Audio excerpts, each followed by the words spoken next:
ഇന്ത്യയും റഷ്യയും തമ്മിലുള്ള ബന്ധം നാൾക്ക് നാൾ മുകളിലേക്ക് കൂടുതൽ ഉന്നതിയിലേക്ക് വളർന്നു പോയിക്കൊണ്ടിരിക്കുകയാണ്. ഇപ്പോഴിതാ റഷ്യൻ നയതന്ത്രജ്ഞൻ സുദർശൻ ചക്ര മുതൽ S-400 വരെയുള്ള ആയുധങ്ങളുടെ പുതിയ വെളിപ്പെടുത്തലുമായി രംഗത്തെത്തിയിരിക്കുകയാണ്.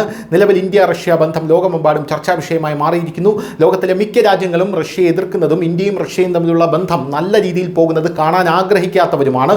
എന്തായാലും ഈ ബന്ധം ഇഷ്ടപ്പെടാത്ത, പ്രത്യേകിച്ച് റഷ്യയിൽ നിന്ന് അസംസ്കൃത എണ്ണ വാങ്ങുന്നത് നിർത്താൻ അമേരിക്ക ഇന്ത്യയെ നിരന്തരം സമ്മർദ്ദത്തിലാക്കുന്നു.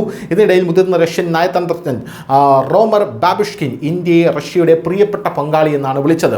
ഇപ്പോഴിത് ഓഗസ്റ്റ് 15 സ്വാതന്ത്ര്യദിനത്തിൽ ചെങ്കോട്ടയുടെ കൊത്തളത്തിൽ നിന്ന് പ്രധാനമന്ത്രി മോദി രാജ്യത്തിന്റെ പുതിയ പ്രതിരോധ സംവിധാനമായിട്ടുള്ള സുദർശൻ ചക്ര പ്രഖ്യാപിച്ചിരിക്കുകയാണ്. അമേരിക്കയുടെ ഗോൾഡൻ ഡോമിനെ വെല്ലുന്ന ഒരു വ്യോമ പ്രതിരോധ സംവിധാനം ഞങ്ങൾ കൊണ്ടുവരും. 2035 അത് പൂർത്തിയാകുമെന്ന് നരേന്ദ്രമോദി പറഞ്ഞു. ഈ സംവിധാനം ശത്രു വ്യോമാക്രമണങ്ങളിൽ നിന്ന് സംരക്ഷിക്കുക മാത്രമല്ല, പ്രത്യാക്രമണവും നടത്തും. ഈ പദ്ധതിയിൽ റഷ്യ ഇന്ത്യയുമായി പങ്കാളിയാകാനുള്ള തയ്യാറെടുപ്പിലാണ് ഇപ്പോൾ എന്നാണ് റിപ്പോർട്ടുകൾ സൂചിപ്പിക്കുന്നത്. ഇന്ത്യയുടെ സുദർശൻ ചക്രയിൽ റഷ്യൻ ഉപകരണങ്ങൾ ഉപയോഗിക്കുമെന്ന് പറയുന്നു. ഇന്ത്യയുടെ സുദർശൻ ചക്ര പ്രതിരോധ സംവിധാനത്തിന്റെ വികസനത്തിലാണ് റഷ്യൻ ഉപകരണങ്ങൾ ഉപയോഗിക്കുമെന്ന് റഷ്യ പ്രതീക്ഷിക്കുന്നത്. ഈ പ്രതിരോധ സംവിധാന പദ്ധതിയിൽ റഷ്യൻ ഉപകരണങ്ങളും ഉൾപ്പെട്ടേക്കുമെന്ന ധാരണയോടെയാണ് ഞങ്ങൾ മുന്നോട്ട് പോകുന്നത്. അതായത് ഞങ്ങൾക്ക് ഇതിൽ സഹകരിക്കാൻ കഴിയുമെന്ന് മുതിർന്ന റഷ്യൻ നയതന്ത്രജ്ഞൻ റോമൻ ബാബുഷ്കിനാണ് പറയുന്നത്.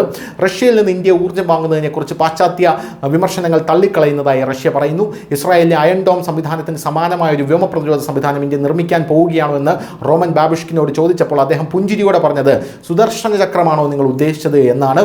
ഈ അഭിപ്രായം രസകരമാണ്. കാരണം അടുത്തിടെ പ്രധാനമന്ത്രി മോദി ഇന്ത്യയുടെ മിഷൻ സുദർശന ചക്ര പ്രഖ്യാപിച്ചു. അത് ഇന്ത്യയുടെ തദ്ദേശ വ്യോമാക്രമണ പ്രതിരോധ കവചമായിരിക്കും എന്നാണ് അദ്ദേഹം പറയുന്നത്.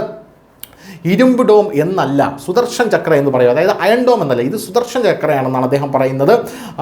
അതൊരു രസകരമായിട്ടുള്ള സംഭവമായിരുന്നു. അദ്ദേഹം പറയുന്നത്, നമുക്ക് തുടങ്ങാം ശ്രീ ഗണേഷ്. ഇതിനിടയിൽ ഇന്ത്യയുടെ ഇരുമ്പ് താഴികക്കുടത്തെക്കുറിച്ച് ചോദിച്ചപ്പോൾ സുദർശൻ ചക്രമാണോ നിങ്ങൾ ഉദ്ദേശിക്കുന്നത്, ഇതോടൊപ്പം എനിക്ക് ഹിന്ദിയിൽ നന്നായി ഉത്തരം പറയാനും കഴിയുമെന്ന് അദ്ദേഹം പറഞ്ഞ് അദ്ദേഹം ഹിന്ദിയിലാണ് ഇതിൻ്റെ മറുപടി നൽകിയതെന്നുള്ളതാണ് വേറൊരു കാര്യം. ഇന്ത്യയുടെ നഗരങ്ങളുടെ വ്യോമ പ്രതിരോധ സംവിധാനമാണ് ഇതെന്ന് പറയുന്നു. ഇന്ത്യയുടെ എല്ലാ പ്രധാന നഗരങ്ങളെയും വ്യോമ പ്രതിരോധ സംവിധാനവുമായി ബന്ധിപ്പിക്കുമെന്ന് പ്രധാനമന്ത്രി മോദി ചെങ്കോട്ടയുടെ കൊത്തളത്തിൽ നിന്ന് പറഞ്ഞിരുന്നു. ഈ ദൗത്യത്തിന് അദ്ദേഹം മിഷൻ സുദർശൻ ചക്ര എന്നാണ് പേരിട്ടിരിക്കുന്നത്. News desk, news India Malayalam.